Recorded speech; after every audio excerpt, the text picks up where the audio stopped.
মাওলানা মিজানুর রহমান আজহার এটা ইঙ্গিত দিয়েছে যে এক জালেম গেছে আর এক জালেম যেন এদেশে আর ফিরে না আসে। অনেকে বলছে আমারে বলিস, আরে ভাই আপনার নাম বলিস?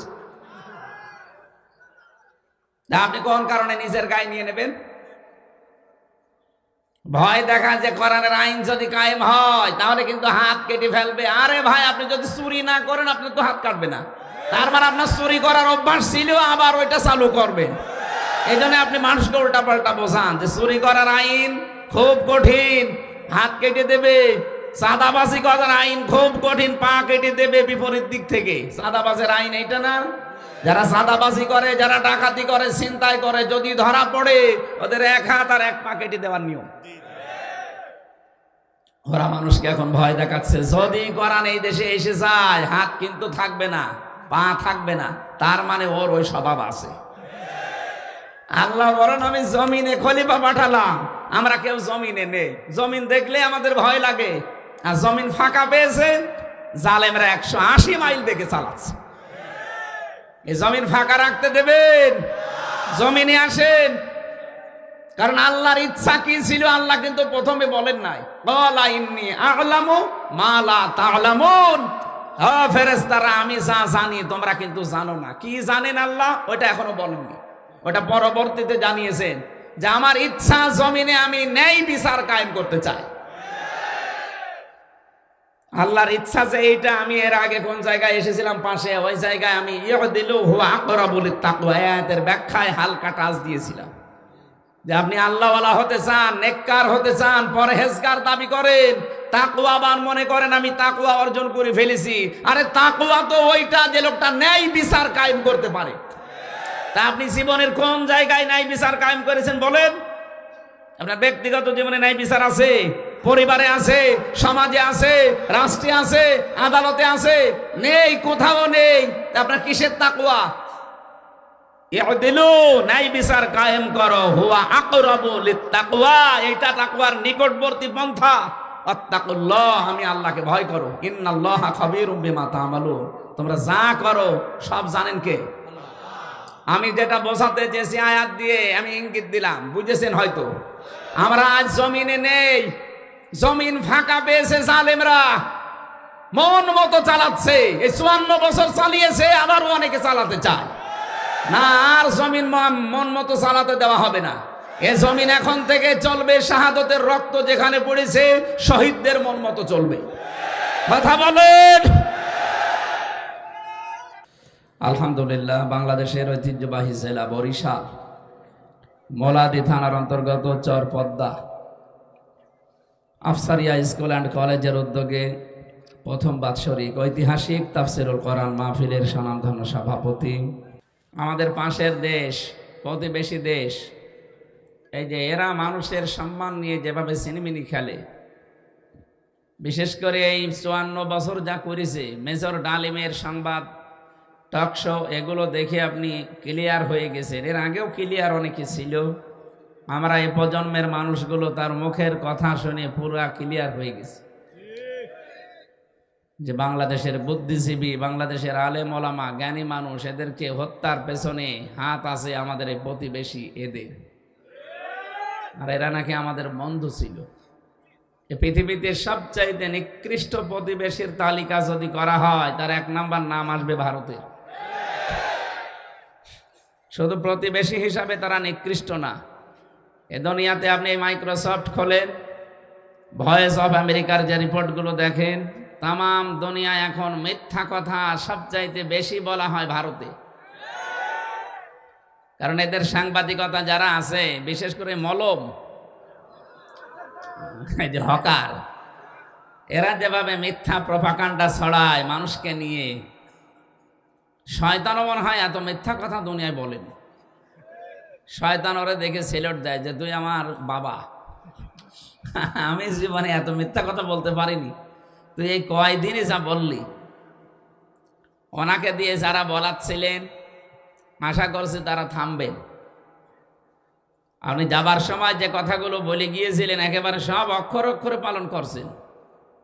যাবার সময় বলে গিয়েছিল যে আমি যাবার 2 মাসের ভেতরে যেন দেশটা দেউলিয়া হয়ে যায়। চেষ্টা চালিয়েছিল বিভিন্ন কিন্তু একটা হালে পানি নেয়নি। এখন আবার নতুন আর একটা ষড়যন্ত্র লাগাচ্ছে।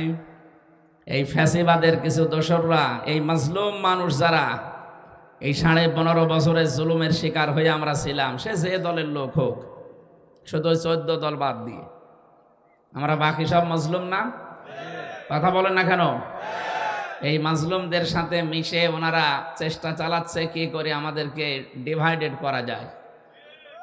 অ্যাডভোকেট জয়নুল আবেদিন এটা ইঙ্গিত দিয়েছিলেন, কিন্তু আপনারা বুঝেছেন কিনা জানি না। এই ইঙ্গিতটা আমাদের সামনে মনে রাখা লাগবে। জ্ঞানী মানুষ তো ইঙ্গিত দিয়েছে। ওরা কিন্তু আমাদের সাথে মিশে এখন চেষ্টা চালাবে, কারণ সব রাস্তাগুলো ওরা বন্ধ করে ফেলেছে।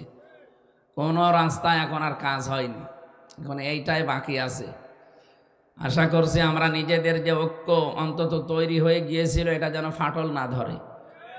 ওয়াতাসিমু বিহাবলিল্লাহি জামিআ ওয়ালা তাফাররাকু, সবাই মিলে ঐক্যবদ্ধভাবে আল্লাহর রজ্জুকে আঁকড়িয়ে ধরো, বিচ্ছিন্ন হয়ে যেও না। সুতরাং এক হওয়া ফরজ, আর বিচ্ছিন্ন হওয়া হারাম। এক হওয়ার জন্য যেটা লাগবে তার নাম রশি। রশি মানে 8 রশি। কয় রশি? 1 রশি। বলেন তো কয় রশি? ওই 1 রশির নাম কি? কোরআনে কারীম। এখানে হাবলুন মানে দড়ি, রশি, লুল্লাহ মানে আল্লাহ। আল্লাহর রশি ধরা লাগবে সবাইকে মিলে। প্রধান অতিথিও বলছিলেন আমি কোরআনে বিশ্বাসী। প্রধান অতিথি আজকে যদি কোরআনে বিশ্বাসী হয়, তা আমরা তো আগেই আছি। সুতরাং আমাদের উচিত হবে আমরা রশি ধরলে কোরআনের রশি ধরতে আসি। ওই 8 রশি 14 রশি সব বাদ। আমি একবার গিয়েছিলাম ওখানে, জোতা পায়ে দিয়ে চলে গেছি, আমারে ধমক দিয়েছে, আপনি আল্লাহর ওলির দরবারে জোতা পায়ে দিয়ে ঢোকেন, আপনার বিবেক আছে? আরে বাবা, ঠিক আছে, জুতা কোথায় রাখবো? ও ওখানে রেখে যান, যে হারিয়ে গেলে গেলে যাবে, তার মানে ও ওখান থেকে সরাবে না। অত পাগল এখনো আমি হয়নি, দরকার হয় জুতা বগলে নেব। নিয়ে গেলাম, মোনাজাত করলাম আল্লাহর কাছে, ভালো মানুষ হলে আল্লাহ মাফ করে দিও, আর যদি 2 নাম্বার হয়, চিটার বাটপার হয়, তুমি শাস্তি যা আছে আরো বাড়িয়ে দাও। কারণ মাজারে যা আমরা দেখি অধিকাংশগুলো তো কিছু নেই। সাইদি সাহেব বলতেন না যে ঘোড়া আসার মাজার, গাধা আসার মাজার। এই যে আমি আজকেও আসার সময় দেখলাম এক জায়গায় ফরিদপুর পার হওয়ার সময় লেখা আছে বিসমিল্লাহ সার মাজার। বিসমিল্লাহ আবার মাজার হয়? আর যত মাজার দেখবেন বাংলাদেশে, সে চট্টগ্রাম থেকে শুরু করে একেবারে সারা দেশ তো ঘুরছি, যেখানে মাজার দেখি সব বিশ্ব রোডের সাথে অথবা রেল স্টেশনের পাশে। মানে মানুষের আনাগোনা যেখানে বেশি, সেখানে হঠাৎ মাজার বসায়। মানে এটা ব্যবসা ছাড়া কিচ্ছু না। যদিও বরিশাল বিভাগের মানুষেরা অনেক সচেতন আছে এই ব্যাপারে, তারপরেও এ বিভাগেও মাজার আছে। এই এলাকায় শুনলাম একটা তৈরি হয়েছে। এটা কি আসলে মানুষের নাকি অন্য কিছু? অনেক জায়গায় তো দেখি কলা গাছ পুঁতে কলা আসার মাজার। মাজারের সাথে কোনো সম্পর্ক নেই ইসলামের। ইসলামের সম্পর্ক হবে দোয়ার সাথে।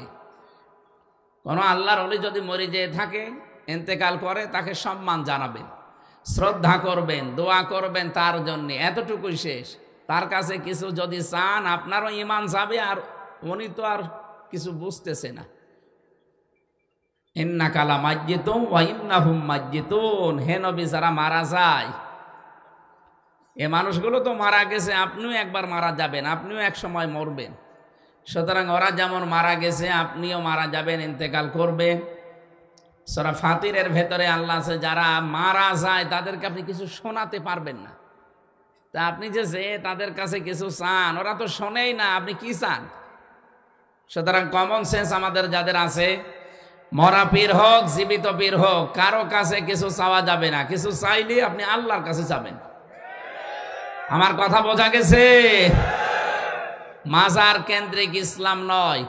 লা তাত্তাখিদুল কুবুর মাসাজিদা, কবরকে সেজদার জায়গা বানিও না, এ কথা রাসূলুল্লাহ। কার?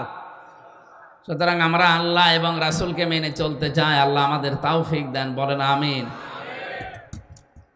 মানুষের সম্মান নিয়ে সিনেমিনা খেলা হচ্ছে এখনো পর্যন্ত, যেহেতু ওদের কোনো তালগোল এখনো পর্যন্ত শেষ হয়নি, ষড়যন্ত্র চলছে। আমাদের সতর্ক থাকার জন্য একটাই পদ্ধতি এখন খোলা আছে, ঐক্যবদ্ধ হওয়া লাগবে। আর সেইটার ভিত্তি হতে হবে কোরআন। কোরআনের বাইরে যদি কেউ যায় না, তার সাথে আমার কোনো ঐক্য নেই। কে কথা বলেন না কেন? কারণ এই দেশের মূল ভিত্তি আল্লাহর কোরআন। কোরআন আছে, এ দেশটা আছে। কোরআন থাকবে না, এ দেশও থাকবে না। ৯৬% মুসলমান আমরা এখানে কোরআন নিয়ে বাস করি। কথা বলেন ঠিক কিনা? অন্যান্য দেশ যেখানে যা আছে, এই ছেলে পরে কথা বলবেন ভাই, এখানে যেন কেউ না আসে।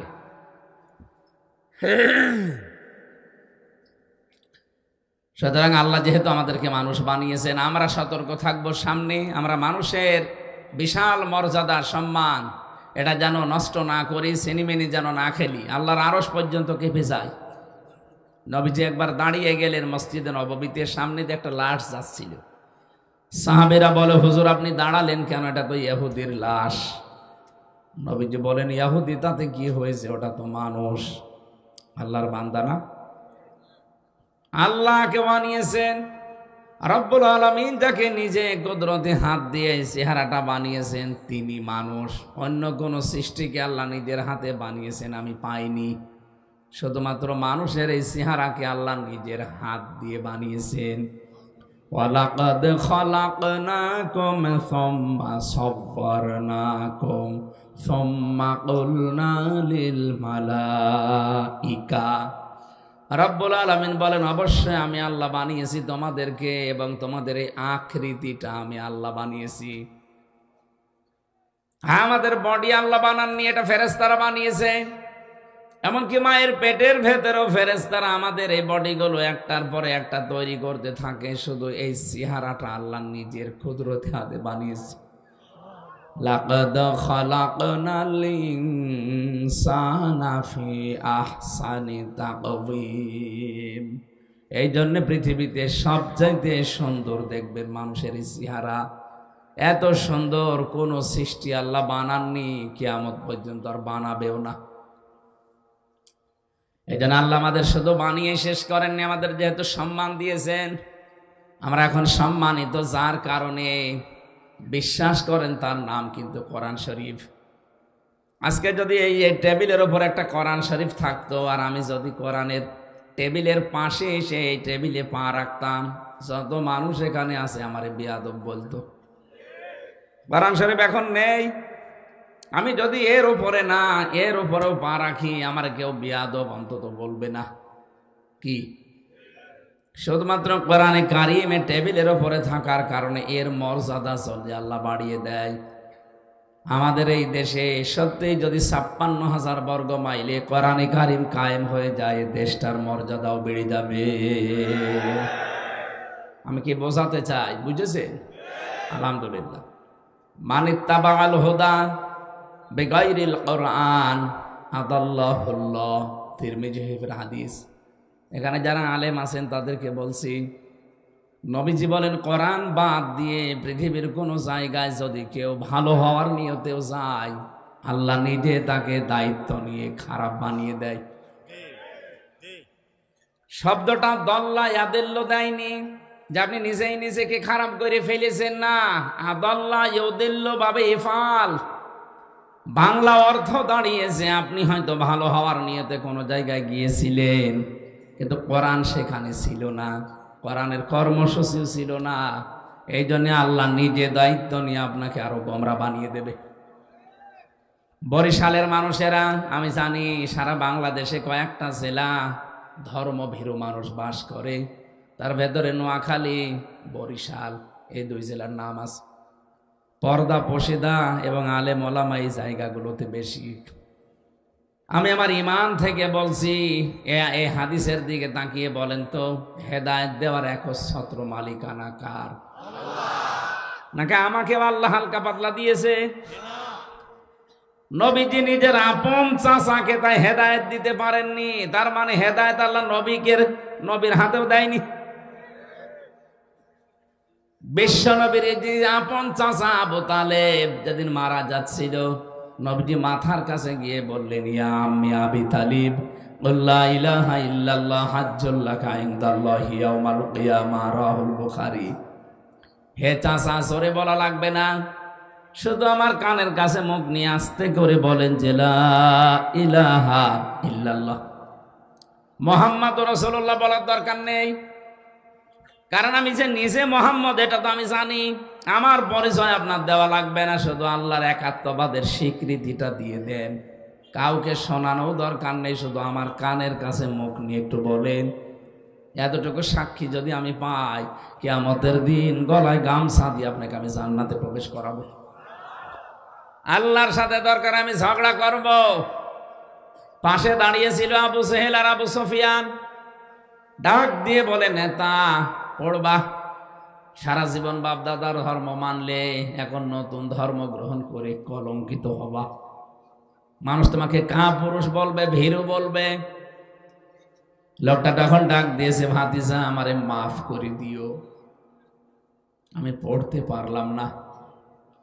আমি যদি এখনই মারা যাই, মরণের পরেই সারা দুনিয়ায় কথা উঠবে যে বাপ দাদা ধর্ম ত্যাগ করে শেষ বয়সেও ধর্ম ত্যাগ করে কলঙ্কিত হয়েছে। তুমি আমারে মাফ করে দিও। বরিশালবাসী বলেন তো, মাফ করার মালিক কে? নবীজির মন খারাপ হয়ে গেল। সঙ্গে সঙ্গে ফেরেশতা জিবরাইল সূরা কাসাসের 56 নম্বর আয়াত নিয়ে হাজির হলেন। ইন্নাকা লা তাহদি মান আহবাবতা ওয়ালাকিন্নাল্লাহা ইয়াহদি মান ইয়াশা।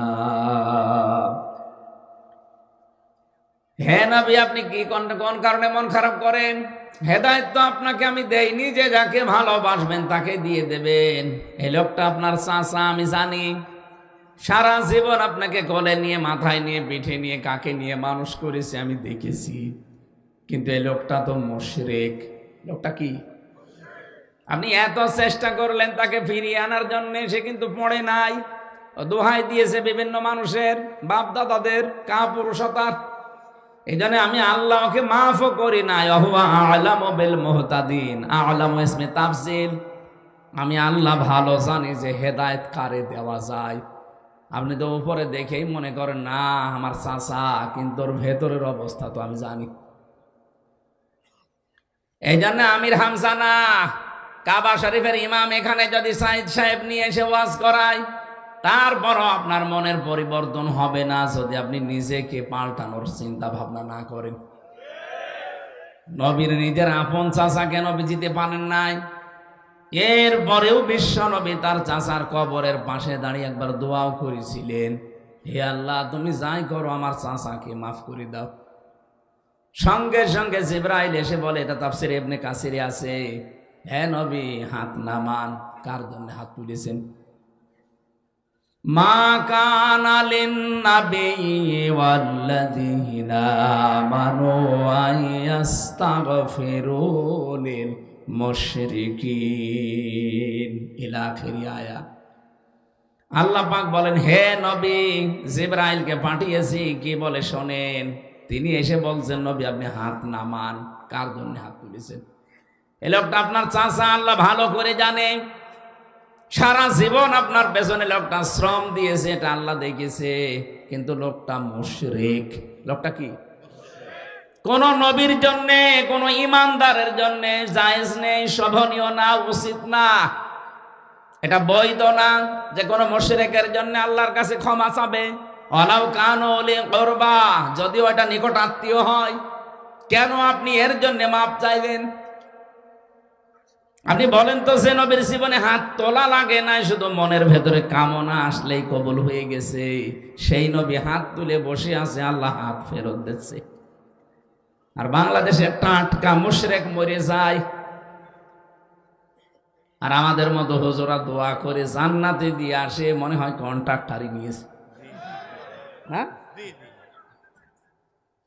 আমাদেরকেও আপনারা পাগল পেয়েছেন, আর আমরাও আপনাদেরকে পাগল বোঝাই যে কোনো অসুবিধা নেই, এত বড় দাড়ি, দোয়া মিস্টেক হবে। আমি সাফ কথা বলছি, কান খাড়া করে শোনেন বাংলার মুসলমানেরা, এটা রেকর্ড হচ্ছে, কালকে সারা দুনিয়ায় ছড়াবে। আমি সবাইকে সামনে নিয়ে বলছি, মানুষের কথায় ধোকা খাবেন না, নিজেকে আগে নিজে পরিবর্তন করেন। আজকের আমার আলোচনার বিষয়টা এইটা, নিজের কাজ নিজে করো, কেউ কারো না। একটা বারের জন্য চিন্তা করেছেন আল্লাহ আমার হাতে না, রবিসির হাতে হেদায়েত দেয়নি? এত বড় পাওয়ারফুল নবীকেও আল্লাহ যদি বলেন না, আপনি যাকে ভালোবাসেন মহব্বত করেন তাকে আপনি পারবেন না হেদায়েত দিতে। এটা আমি জানি যে কে পাবে, কারণ মনের খবর জানি কে। আমি হয়তো উপরে দেখে মনে করছি এরকম সুন্দর মানুষ, এরকম চেহারা, এর যা সুরাত সিরাত, এ মনে হয় আসবে, আপনার ভেতরের অবস্থা তো আমি জানি না। এই জন্য হাদিসের শব্দটা দিয়েছেন দল্লা না দিয়ে আদাল্লাহ, আদাল্লাহুল্লাহ। এটা কত মারাত্মক শব্দ, পড়লে আমার কেমন যেন ভয় লাগে। নবীজি বলেন কোরআন বাদ দিয়ে পৃথিবীর কোন জায়গায় যদি কেউ ভালো হওয়ার নিয়তেও যায়, তার নিয়ত হয়তো ভালো ছিল যে আমি আজকে ভালো হয়ে যাব, কিন্তু সেখানে কোরআন ছিল না। এই জন্য আল্লাহ রাগ করে আপনাকে আরো খারাপ বানাবে। কথা বুঝতেছেন? এর বাস্তব প্রমাণ বাংলাদেশের 48,000 পীরের দরবারগুলো। আপনি হাতে গোনা কয়েকটা দরবার বাদ দিয়ে তাকান, অধিকাংশ দরবারে শিরিক আর বেদাত চলে, কোরআনের কোনো নিয়ম নীতি নেই। আপনি একটা দরবার দেখান তো বাংলাদেশে যেখানে কোরআনের কর্মসূচি চলে, দেখান, আমি যাব সেখানে। নেই। তারা সবক বানিয়েছে, 9টা সবক দেখি চলে। আমি তো অনেকগুলো দরবারে ঘুরেছি, তারা সবক দেয় যে প্রথম সবক, দ্বিতীয় সবক, তৃতীয় সবক। কোরআনে কারিমে আমার আল্লাহ কোরআনে 9টা সবক দিয়েছেন। আমি 48,000 পীরের দরবারে হয়তো চাইনি, কিন্তু নাম করা অন্তত 11-12টা পীরের দরবারে আমি ঘুরেছি। এখানে গেছি, তারা খালি সবক দেয়। কি দেয়? সবক না? কোরআনে কারিম পড়ি আমি পড়াটা, আমি যেহেতু কোরআনে কারিমের উপরে আমার অনার্স মাস্টার্স করা, এর উপরে আমার কামেল করা, পড়াটা আমি শেষ করেছি অন্তত যতটুকু পারি। আমি দেখেছি পড়া কোরআনে আমার আল্লাহ 9টা সবক বানিয়েছেন। আল্লাহর কোরআনের প্রথম সবক হচ্ছে ইকরা, পড়ো। আর দরবারদের সবক হচ্ছে হো হো। কোথায় পেয়েছেন আপনি ভণ্ডামি? আল্লাহ বলছেন প্রথম সবক দিলাম পড়ো, আর আপনি কি সবক বানিয়েছেন? কিন্তু এদের দরবারে যারা প্রথম বানিয়েছিল, ওদের বাপ দাদা মুরব্বীরা, আমরা জানি তাদের ইতিহাসগুলো পড়ে, তাদের কাছে মানুষ গেলে তারা কিন্তু কোরআন তুলে দিত, যে এটা পড়েন আল্লাহকে পেয়ে যাবেন। এখন তাদের সন্তানেরা আর ওই দলের ওপরে, ওই মতের ওপরে নেই। তাদের কাছে গেলে এখন আর কোরআন দেয় না, কারণ তারা নিজেরাই কোরআন জানে না। কোরআনের মর্ম বাণীগুলো তারা নিজেরাই এখন আর জানে না। কোরআনে কারিম যে কি চাই, কি বলতে চাই, কি কায়েম করতে চাই, সেগুলো তারা নিজেরাও জানে না, এই জন্য জানাতে পারে না। গেলে ওই জিকির দিয়ে দেয়, তাও তো জাত মতো জিকির দিলে তো হয়, দেয় হো হো। আর চট্টগ্রাম বিভাগে আপনি যাবেন, এমন এমন দরবার আসে যেখানে জিকির হয় শুধু বাবাদের নামে। শাহ আলী বাবা, কেল্লা বাবা, ফাতে বাবা, ইয়ালি বাবা, ন্যাংটা বাবা, এই বাবার জিকির হয়। এবার আসেন তো হাদিসের বাস্তব শিক্ষায় যাই। আমি কিন্তু সত্যি আল্লাহর কথা একেবারে আল্লাহর দিকে তাকিয়েই বলছি। যেখানে কোরআন নেই ওই জায়গায় যদি আপনি ভালো হওয়ার নিয়তেও যান, আপনাকে হামজা খারাপ বানাবে না, আপনাকে সরাসরি গোমরাহ করে দেবে কে? সুতরাং আজকে থেকে সিদ্ধান্ত নেবেন যে দরবারে কোরআন চলে না, কোরআনের কর্মসূচি নেই, ওই দরবারের প্রতিষ্ঠাতা আমার বাবাও যদি হয়, আমি ওই দরবারে নেই। কথা বলে না কেন? কত দরবারে মানুষ যায় ভালো হওয়ার নিয়তে, আগে গাঁজা খেত না, দরবারে গিয়ে গাঁজা ধরেছে। কি ভালো হয়েছে না খারাপ হয়েছে? কুষ্টিয়ার লালনের মাজারে মানুষ যায় ভালো হওয়ার নিয়তে যায়, কিন্তু কোরআনে কারিম সেখানে চলে না। ওখানে আপনি সারা দেশ মিলে কয় মন গাঁজা আর পাবেন, তার চাইতে বেশি গাঁজা ওখানে পাওয়া যায়। যেন মানুষ দেখে ওখানে ভালো হওয়ার পরিবর্তে আরো খারাপ হয়ে যায়। প্রকাশ্য সেজদা দিচ্ছে, প্রকাশ্য সেজদা দিচ্ছে কবরকে। হাদিস বললাম না, লা তাত্তাখিযুল কুবুর মাসাজিদা, যে কবরকে সেজদার জায়গা বানাবেন না, আর ওটা পুরা সেজদা চলছে। তার মানে আগে একজন নামাজ পড়তো না, সে এক গোনা করতো, এখন কবরে সেজদা দিয়ে শিরিক করছে। ও কি ভালো হয়েছে না খারাপ হয়েছে? ওকে খারাপ বানিয়েছে কে? কেন? কোরআন নেই, তুই গেলি কেন? কোরআন নেই, তুই গেলি কেন? এবারে আর একটা পয়েন্ট বলি, নাকি এটা বাদ দিয়ে দেব? আবার উল্টা পাল্টা মনে করবেন না তো? আপনি বুঝলেন যে এই দরবারে কোরআন চলে না, সেখানে গেলে আল্লাহ আপনাকে পথভ্রষ্ট করে দেবে, গোমরা বানিয়ে দেবে। তাহলে বাংলাদেশে যত রাজনৈতিক দলের নাম নিয়ে যারা রাজনীতি করছে, যেই দলে কোরআন নেই, কোরআনের কর্মসূচি চলে না, ওই দল যদি আমার বাবাও তৈরি করে, ওই দলে আমি নেই।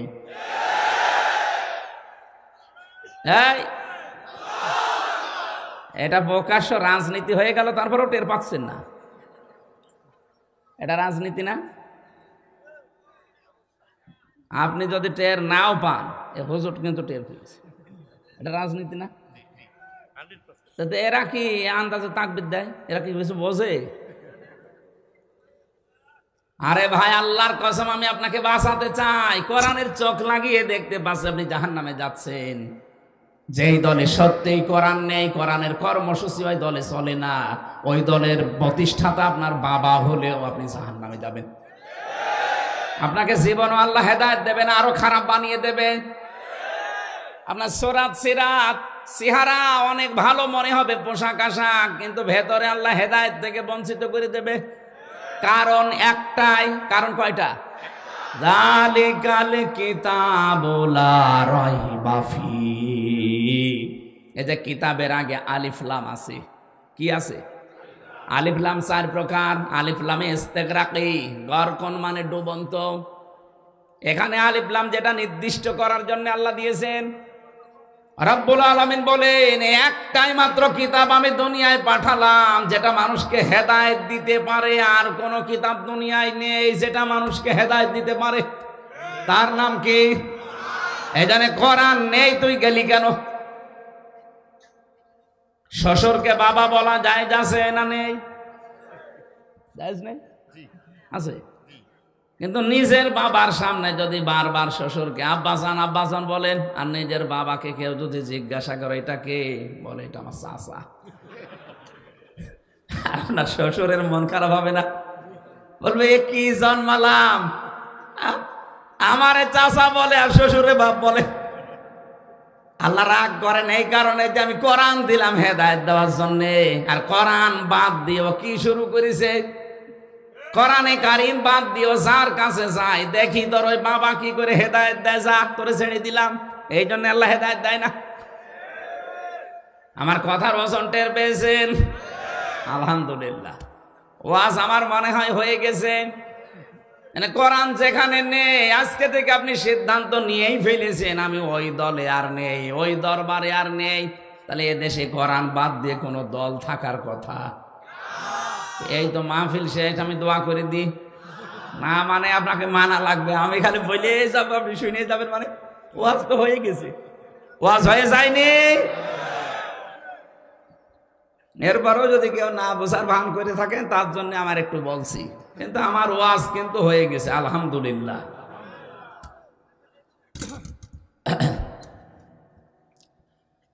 দরুদ আর সালাম পড়ছি আমাদের নবী, মানবতার মহান শিক্ষক মুহাম্মাদুর রাসূলুল্লাহ সাল্লাল্লাহু আলাইহি ওয়াসাল্লামের প্রতি।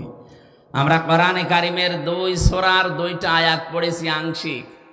সূরা আহকাফ এর 9 নম্বর আয়াত পড়েছি, আর সূরা নমল থেকে একটা আয়াতের মাত্র 15 নম্বর আয়াতের একটা অংশ বিশেষ পড়েছি।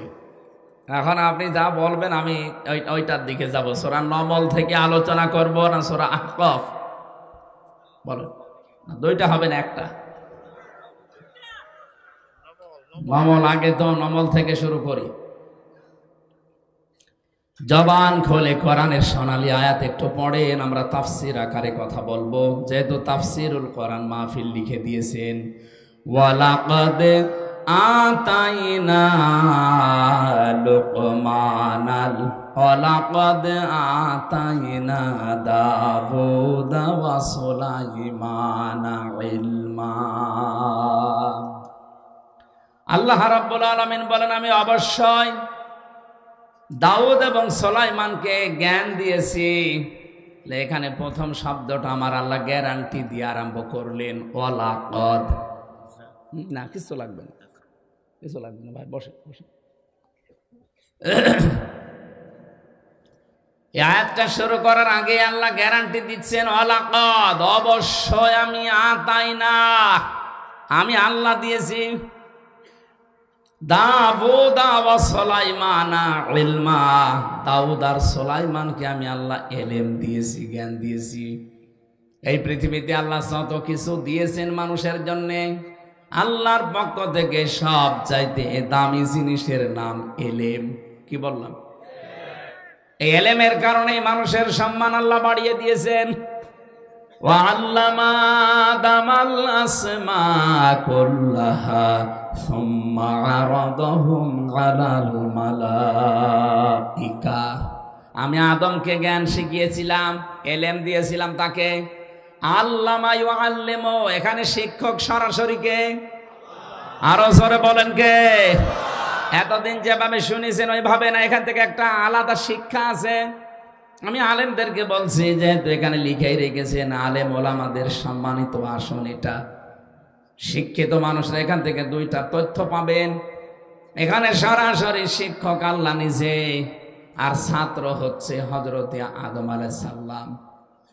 ছাত্র আমাদের মতো সাধারণ মানুষ না, একদিকে তিনি নবী আর একদিকে তিনি প্রথম মানুষ। কথা বলেন না কেন? সরাসরি আল্লাহ পাক নিজে শিক্ষক, ছাত্র আদম আলাইহিস সালাম, জায়গা ক্লাসরুম জান্নাত। কত দামি ক্লাস! অথচ এখনকার আধুনিক তাফসির বাদ দিয়ে পুরাতন তাফসির গুলো নিয়ে আসেন, প্রত্যেকটায় আপনি লেখা পাবেন আসমা, এসএম এর বহুবচন আসমা। ওই দিকে খেয়াল করে আমরা অনেকেই মনে করি এটা মনে হয় বিভিন্ন জিনিসের নাম হবে, আলু পটল ঝিঙ্গা ঝাল এগুলো হবে। আরে ভাই, আপনার কোনোদিন একটু চিন্তা আসে নাই মাথায় যে সরাসরি আল্লাহ নিজে ক্লাস নিচ্ছেন? ছাত্র তো সাধারণ মানুষ না, একজন নবী। আর জায়গাটা তো সাধারণ ক্লাসরুম না, জান্নাতের ভেতরে। এত বড় দামি ক্লাসে আলু পটল ঝিঙ্গায় ঝাল এগুলোর নাম শেখানো লাগে, অথচ তাফসির নিয়ে আসেন বাংলায় এইটাই লেখা আছে। চিন্তা ভাবনার বিষয় এখানে। এই কারণে আল্লাহ পাক নিজে ক্লাস নিয়ে কোনোদিন আলু পটল ঝিঙ্গা বেগুন ঝাল এগুলোর নাম তিনি শেখানোর কথা না। যদি শিখেও থাকেন ইঙ্গিত দিতে পারেন কিছু আসল শিক্ষা আল্লাহ ওই দিন দিয়ে দিয়েছেন। এখানে এসএম এর বহুবচন আসমা যদিও দেওয়া আছে, আধুনিক তাফসিরে যারা গবেষক মুফাসসিরিনে কেরাম লিখেছেন দুইটা বিষয় আল্লাহ ওই দিন তাকে দিয়ে দিয়েছেন। যত জ্ঞানের ন্যায় এবং অন্যায় আছে সব আল্লাহ ওই এক ক্লাসে তাকে শিখিয়েছিলেন। আমরা যেহেতু আদমের সন্তান, আমরা কিন্তু অনেকেই যদি লেখাপড়া নাও জানি, ওই যে আদম নবী শিক্ষা পেয়েছিলেন সকল ন্যায় এবং সকল অন্যায়ের যত নিয়ম আছে ওই এক ক্লাসে আল্লাহ তাকে শিক্ষা দিয়েছেন। যত সূত্র ছিল ন্যায় এবং অন্যায়ের সূত্রগুলো আল্লাহ একদিনেই তাকে শিখিয়েছেন। কিন্তু ফেরেশতারা তো আর অত সূত্র জানে না। হযরতে আদমকে যখন নিয়ে এসে জিজ্ঞাসা করলেন ফেরেশতারা, এই জিনিসের সূত্রগুলো জানো, এই জিনিসের নামগুলো জানো? ফেরেশতারা যতটুকু জানে বলেছে না। ক্বালু সুবহানাকা লা ইলমা লানা ইল্লা মা আল্লামতানা ইন্নাকা আনতাল আলিমুল হাকীম। ফেরেশতারা এক বাক্যে ক্বালু, সবাই বলেছিল সুবহানাকা, আপনি পবিত্র, লা ইলমা লানা ইল্লা মা আল্লামতানা, আমাদের কোনো জ্ঞান নেই যতটুকু আপনি দিয়েছেন তার বাইরে। সুতরাং আপনি আমাদেরকে যা জানিয়েছেন, যদি জানিয়েছেন এটা খুঁটি, এতটুকু জানিয়ে এর আগে পরে আর কিছু জানি না। কিন্তু আদম নবীকে আল্লাহ এক ক্লাসের ভেতরে এত কিছু দিয়েছিলেন, ফেরেশতারা ওইটা জানে না। আমরা যদি ওই ক্লাসে ছিলাম না, কিন্তু আমরা আদমের সন্তান হিসাবে দুনিয়ায় লেখাপড়া না করলেও জানি যে এটা ন্যায়, এটা অন্যায়। এই শিক্ষাটা আপনি কোন দিন নিলেন? মায়ের পেটের ভেতরে নিয়েছিলেন না, ও এক ক্লাসে আল্লাহ দিয়ে দিয়েছেন। যেটা আমাদেরকে আল্লাহ বের করেছেন আদমের পৃষ্ঠদেশ থেকে, এই জন্য বাবার পৃষ্ঠদেশ থেকে যখন বের হয়েছি ওই সময়ে আমাদের আল্লাহ রাব্বুল আলামিন এই ন্যায় এবং অন্যায়ের জ্ঞানটা আল্লাহ আমাদের ওই সময় দিয়ে দিয়েছেন। আমাদের সম্মান মর্যাদা বৃদ্ধির কারণে একটাই, আমরা জ্ঞান পেয়েছি, অন্যান্য সৃষ্টি জ্ঞান পায়নি, এই কারণে তাদের সম্মান আমাদের নিচে। যেটার জন্য আমরা আজ উন্নত, যেটার জন্য আজ আমরা সম্মানিত, সেইটাকেই মাইনাস করার জন্য 54 বছর বিভিন্ন কায়দায় চেষ্টা চলছে। জ্ঞান মানে শুধু জাগতিক জ্ঞান না, জ্ঞান হবে কোরআনের জ্ঞান। কিসের জ্ঞান? শিক্ষা ব্যবস্থা থেকে কোরআনের জ্ঞানগুলোকে তুলে দিয়ে জাতিকে একটা নরকে নিক্ষেপ করার চেষ্টা চলছিল। এই জন্য আমি আহ্বান জানাবো, এখানে মাদ্রাসা যেহেতু আছে, হাফেজি কোরআনে 3 জনের মাথায় আমরা পাগড়ি পরিয়েছি। অবশ্যই আপনার ছেলে হোক মেয়ে হোক 3টা বছর আগে এরকম জায়গায় পড়িয়ে নেবেন।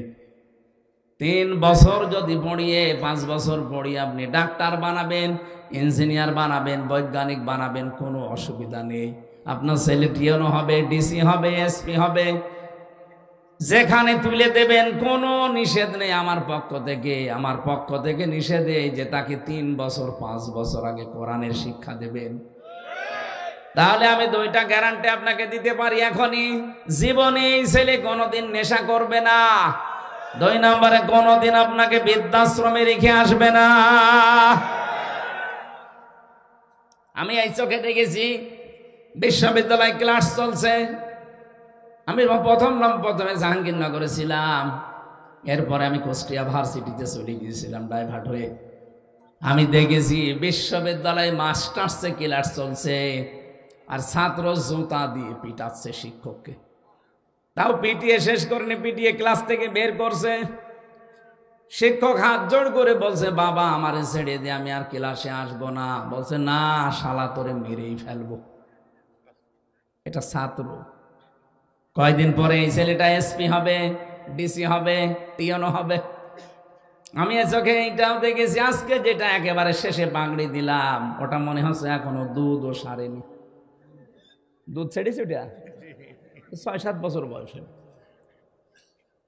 এতটুকু একটা ছেলে বিশাল সমুদ্র আটলান্টিক মহাসাগরে মাথার ভেতরে নিয়ে ফেলেছে অলরেডি। কোরআনে কারিম হিফজ করা, এটা মনে রাখা, এটাতে কত বড় কঠিন কাজ আমি তো হাফেজ, আমি জানি। 3টা বছর কারাগারের এই ফাঁসির কন্ডেম ছেলে আমাদের কাছে তো কিছুই দেয়নি, শুধু বঙ্গবন্ধুর জীবনী দিত আর কোরআন শরীফ। বঙ্গবন্ধুর চীন সফর পড়েন, তার আত্মজীবনী পড়েন, তার ছেলেবেলা পড়েন। আমি কি করব? যেটা চাইতাম ওইটা দিত না। কারারক্ষীকে বলতাম আমার ফাঁসি চাই, এই বইটা দেন। এই বই দেশে নেই মানে আমি মেজর ডালিম বলছি, এই বইটা দেন। শেষে বললাম যে কিছুই যদি না পারেন, ছাতা মাথা জীবনী পড়ে করবো কি, বাদ দেন, আমারে কোরআন দিয়ে যান। কোরআন শরীফ দিয়েছিল 3টা বছর। আমার তো প্রায় 75 বারের উপরে পড়া কোরআন নামাজের ভেতরে খতম হয়ে গেছে। একদিন 5-7 পারা করে খালি নামাজে আর বাইরে তেলাওয়াত করে করে 3 দিনে 2.5 দিনে আমি কোরআন শরীফ খতম করার মানে প্রতিযোগিতা করেছিলাম মাওলানা মামুনুল হকের সাথে। উনি আমার পাশের রুমে ছিলেন, আমার অঘোষিত একটা টার্গেট দিয়েছিলেন, কে কত তাড়াতাড়ি কোরআন শরীফ শেষ করতে পারে। প্রথম বছর গেল, এভাবে বললাম না, এভাবে না, বোঝার চেষ্টা করি আসেন। একেবারে মিজান মন সাহেব থেকে সারে জামি বেকায়া, যে কি এটার নাম, কাফিয়া, এই যত আরবি গ্রামারের কিতাবগুলো আছে, কারারক্ষীদেরকে টাকা পয়সা দিয়ে দিয়ে বলতাম, ভাই এগুলো একটু এনে দেবেন যে কোনো কায়দায়। ওরা ওইভাবে দিত। পড়তে পড়তে ওনার কাছে, মাওলানা শাখাওয়াত হোসেন রাজির কাছে, আমার যদিও পড়া ছিল আলিয়া মাদ্রাসায়, কওমি মাদ্রাসায়, আমি আবার ঝালাই করলাম এই 2-3 বছরে।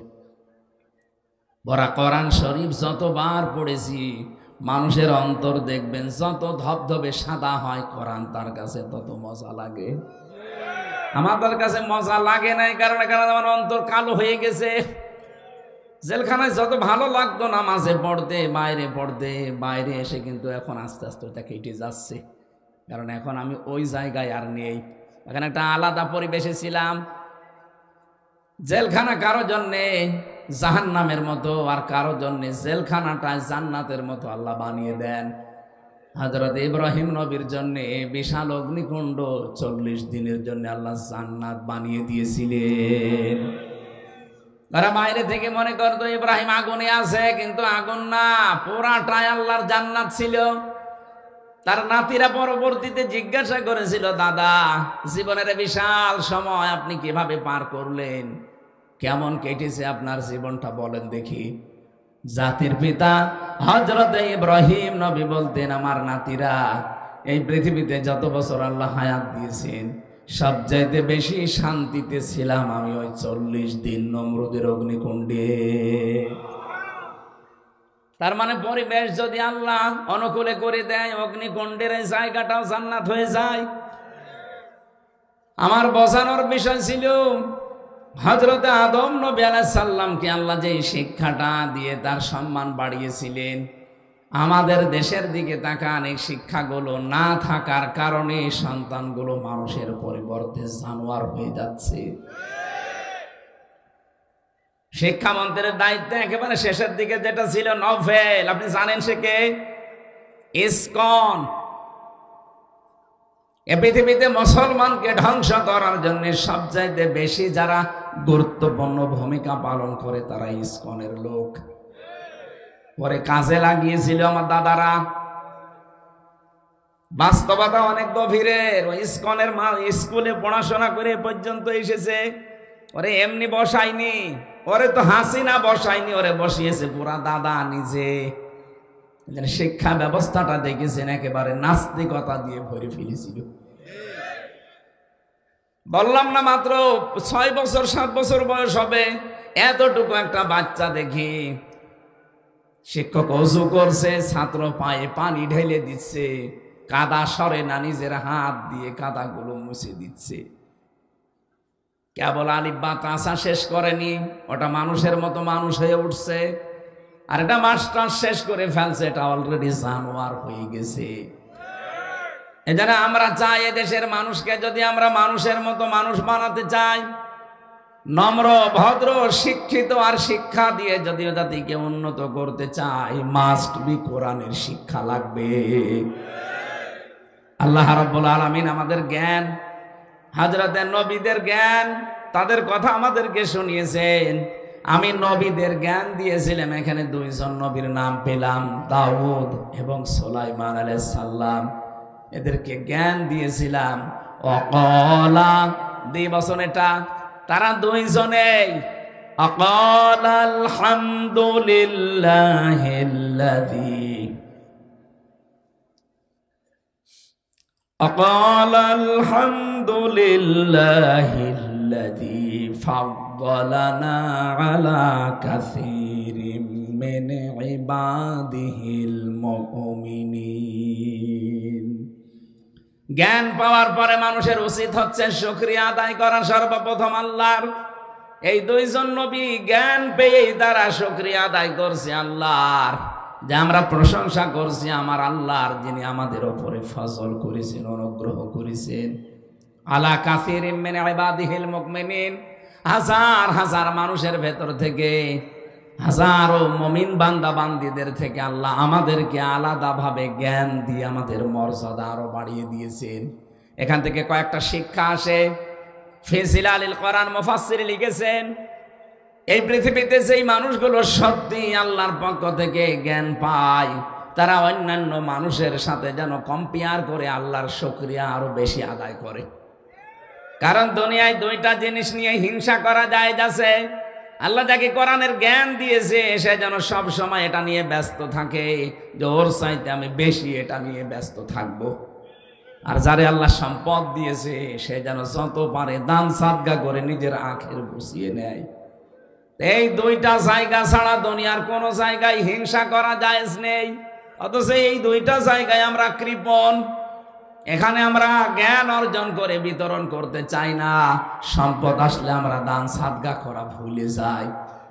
নবীদের আচরণ দেখলেন আয়াতে আল্লাহ জানিয়েছেন, আল্লাহ রাব্বুল আলামিন বলেন 2 জনে এই কথা বলেছে, আলহামদুলিল্লাহিল্লাযী ফাদ্দালানা আলা কাসীরিম মিন ইবাদিহিল মুমিনিন। আল্লাহর বান্দা যারা মুমিন দুনিয়ায়, তাদের উপরে আল্লাহ আমাদেরকে অনুগ্রহ দিয়ে আমাদেরকে মর্যাদা বাড়িয়ে দিয়েছেন। এজন্য এখানে যারা এসেছি কম বেশি আমরা অবশ্যই যারা আসে নাই তাদের তুলনায় জ্ঞানী। কথা বলেন না কেন? তাহলে আমাদের এই জ্ঞানকে আমরা কি করে কাজে লাগাতে পারি?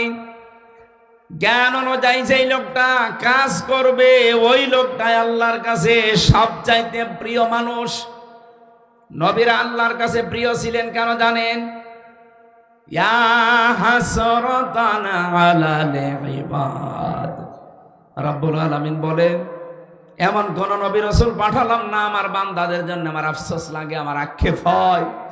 এমন কোন নবী রাসূল পাঠাইনি যার সাথে সমসাময়িক বান্দা বান্দিরা ঠাট্টা করে নাই, বিদ্রুপ করে নাই।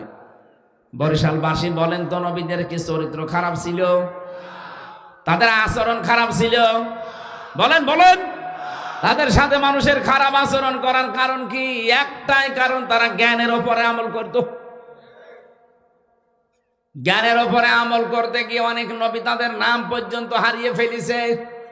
হযরতে মুসা নবীর দিকে তাকান, ইহুদিরা তার নামই পাল্টিয়ে দিয়েছে যোসেফ। হযরতে ঈসা নবীর দিকে তাকান, খ্রিস্টানরা তার নামও পরিবর্তন করে দিয়েছে যিশু। হযরতে ইব্রাহিমের নাম পাল্টিয়ে দিয়েছে আব্রাহাম। এই দেশে অনেকের নাম আমরা দেখলাম পাল্টিয়ে দিয়েছে জালেমরা, শুধু জ্ঞানের উপরে আমল করার কারণে। আল্লামা আহমেদ শফি হেফাজত ইসলামের সাবেক আমির, তার নামও জালেমরা পরিবর্তন করে দিয়েছে তেতুল হুজুর। এই কথা বলছেন না কেন? ওনার নাম কি তেতুল হুজুর ছিল? শহীদ আব্দুল কাদের মোল্লা রহমতুল্লাহ আলাইহি, তার নামও পরিবর্তন করে দিয়েছে জালেমরা কসাই কাদের। এক কথা বলছেন না কেন? তার নাম কি কসাই কাদের? নিজে গিয়েছি ফরিদপুরে, সদরপুর, তার নামটা আব্দুল কাদের মোল্লা। আমার আল্লাহর নামের সাথে তার নামের মিল আছে। আর পুরাটা পাল্টিয়ে ঢাকার পুরান ঢাকার একজনের নামের সাথে জুড়ে বিচার করে ফাঁসি দিয়ে দিল। শহীদ আল্লামা দেলাওয়ার হোসাইন সাইদি রহমতুল্লাহ আলাইহি, তার ম্যাট্রিক পরীক্ষার সার্টিফিকেট আছে, পুরাটা নাম লিখা দেলাওয়ার হোসাইন সাইদি, অথচ তার নাম দেল্লো শেখদার দিয়ে বিচার করে মেরে ফেললেন। পৃথিবীতে সত্যি যারা জ্ঞানের ওপরে আমল করবে, জালেমরা তাদের নামও পাল্টিয়ে দেবে। আমার নামও পাল্টিয়ে দিয়েছে পিসকে হুজুর। আমি কি পিসকে? না, আমি হাসির জন্য বলি না, এইটাই বাস্তবতা চলছে। রব্বুল আলামিন বলেন, আমার নবীদেরকে জ্ঞান দেওয়ার পরে নবীরা এই অনুগ্রহ এটা আল্লাহর পক্ষ থেকে, এই জন্য তারা নিয়ামতের শুকরিয়া আদায় করত। কি করে করেছে জানো? ওয়ারিসা সুলাইমান ও দাউদ, সুলাইমান হয়েছিল দাউদের উত্তরাধিকারী। ওয়াকালা ইয়া আইয়ুহান নাসু উল্লিমনা মানতিকাত তায়রি ওয়া উতিনা মিন কুল্লি শাই ইন্না হাযা লাহুয়াল ফাদলুল মুবিন। এদিকে তাকান, আছে হযরতে সুলাইমান নবী দাউদ আলাইহিস সালামের উত্তরাধিকারী, তার সন্তান। সুলাইমান নবী বললেন, হে পৃথিবীর মানব মণ্ডলী, এদিকে তাকান।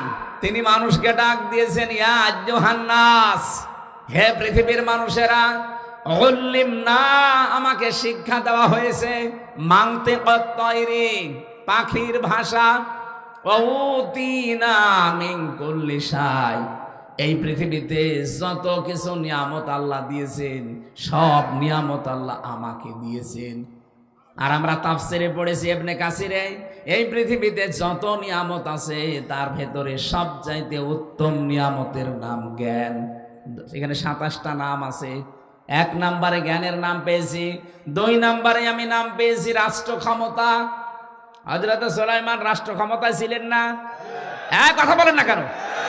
মিন কুল্লি শাই, যত নিয়ামত আল্লাহ আমাকে দিয়েছেন তার ভেতরে 27টা একটা একটা করে তাফসিরে আছে। 1 নম্বরে আল্লাহ আমাকে জ্ঞান দিয়েছেন, 2 নম্বরে আমাকে আল্লাহ রাষ্ট্র ক্ষমতা দিয়েছেন। আজ কত মানুষ উল্টাপাল্টা কথা আমাদের নামে ছড়ায়। আমরা যদি মসজিদ, মাদ্রাসা, খানকা, মাহফিল এগুলো থেকে বের হয়ে একটু পরিবার, সমাজ, রাষ্ট্রের দায়িত্ব নিতে চাই, কিছু মানুষ বলে এগুলো ধর্ম ব্যবসায়ী, বলে এরা ধর্ম ভীরু না, এরা ধর্ম ব্যবসায়ী। এ কথা যদি কেউ বুঝে শুনে বলে সে বেঈমান হয়ে গেছে। কারণ আপনি কথা বললেন কাকে? আলেমদেরকে বললেন। এ আলেমরা তো আলেম না, এরা নবীর ওয়ারিস। এ কথা সরাসরি সে লাগবে নবীর গায়ে। কথা বলেন না কেন? আপনি দেখেন কতগুলো নবী দুনিয়া চালিয়েছে।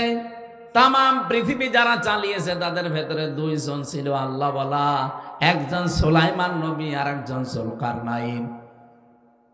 যে নবী হয়ে যদি দুনিয়া চালাতে পারে, এ পৃথিবীর ময়দানটা আজ আমরা সত্যি নেই। আল্লাহ আমাদেরকে যেখানে পাঠিয়েছিলেন ওখান থেকে আমরা অনেক দূরে আছি। সূরা বাকারার 30 নম্বর আয়াতটা একটু বাড়ি যে মিলাবেন।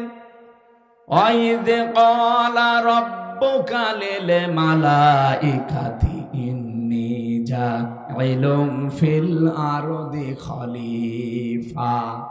রব্বুল আলামিন বলেন, স্মরণ করো ওই সময়ের কথা যখন আমি ফেরেশতাদেরকে বলেছিলাম, ইন্নী অবশ্যই আমি জাইলুম ফিল আরদি খলিফা, জমিনে আমি খলিফা পাঠাবো।